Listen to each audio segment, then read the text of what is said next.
د پاچایانو میلمستیاوې.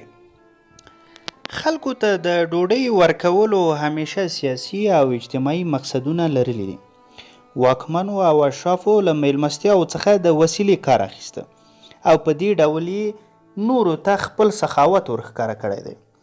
د دې لپاره هم میلمستیاوې شوي دي چې نور د دربار له بې مثال اشپزۍ خبر شي.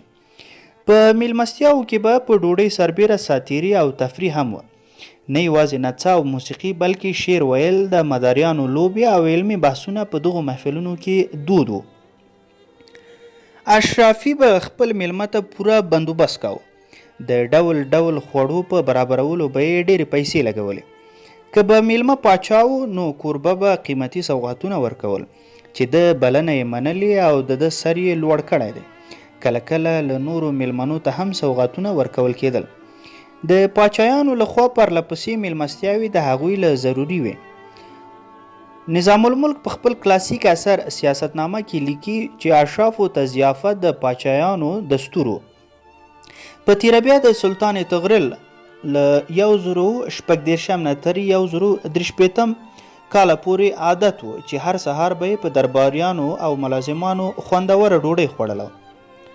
ده به د سفر په وخت کې او یا که به په ښکار وتی و هم دغه میلمستیاوې ورکولې. د دې ډوډۍ به دومره ښه انتظام شوی و او دومره به پریمانه وه چې په درباریانو سربیره له پاچا سره د لارې ملو عادي خلکو ته هم وررسېده.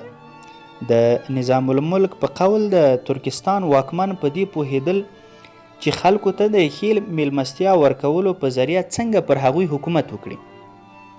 په هندوستان کې د سلطنت په زمانه او د مغولو په دور کې واکمنو خپلو درباریانو او پردو میلمنو ته تل میلمستیاوې کړي دي او کولې یې.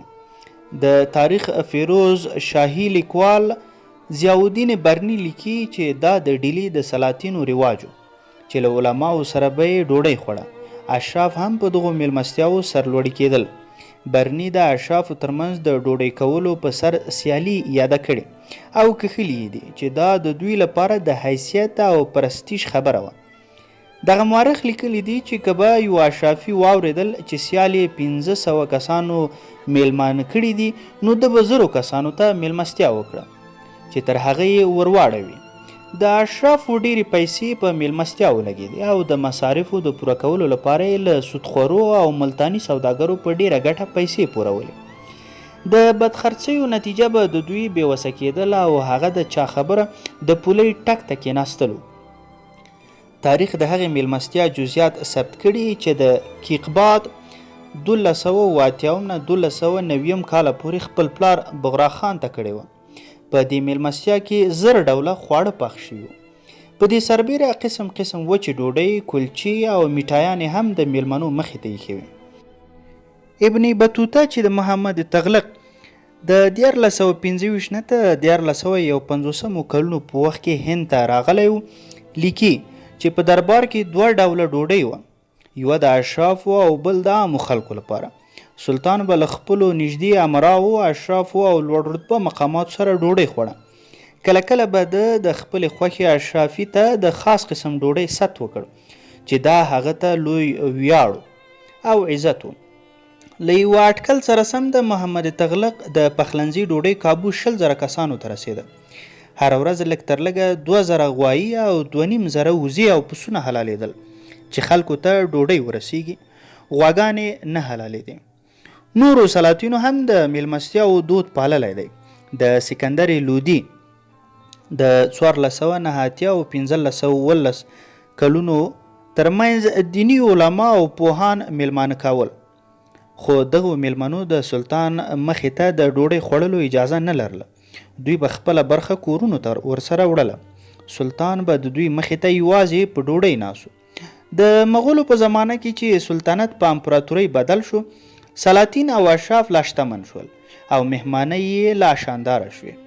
د ډوډۍ د ډولونو په لیست کې هغه خواړه هم راغلل چې مغول ورسره په منځنۍ اسیا کې بلد و. وروسته بیا له ایراني خوړو سره بلدتیا د دسترخوان لا رنګین کړ. د ډوډۍ د پخولو او برابرولو نظافت ته به خاصه توجه کېدله. د چاپیریال د جذابیت لپاره به عطرونه پاشل کېدل. لا ډېرو خوندورو خوړو اشتهاوې لا زیاتې پارولې او ځینې اشراف د ډېر اشتها په لرلو مشهور هم وو. ویل شوي دي چې د اکبر پاچا نږدې ملګري او مورخ ابوالفضل په متنوع خوراکونو عادت و. ابوالفضل چې به ډوډۍ وخوړه، زوی به یې چې د پخلنځي د چارو مسؤل د پلار څنګ ته ناست و. څار به یې کاوه چې پلار یې کوم ډول خواړه خوښ نه کړل، هغه خواړه به بیا نه پخېدل. له ابوالفضله پاتې شوې ډوډۍ به د رتبې په لحاظ راټیټو اشرافو ته ورکول کېده او هغوی به خوړه. عادي خلکو ته په حضور او سفر دواړو کې کیچړۍ ورکول کېده. د نورجهان ورور آصف خان هم د ډېر اشتها په لرلو مشهور و. د مغولو د امپراتورۍ له زوال وروسته د لکنو او د کن حکومتونو د میلمستیاو دغه دود وپاله او د ډوډۍ د کلچر د غوړولو لپاره پوره هڅه وکړه. عبدالکریم شرر په خپل اثر گذشته لکنو او نصیرالدین هاشمی په خپل اثر د کنی کلچر کې د دکن او لکنو د دربارونو د ډوډۍ د خاصو او بېنظیرو ډولونو ذکر کړی دی.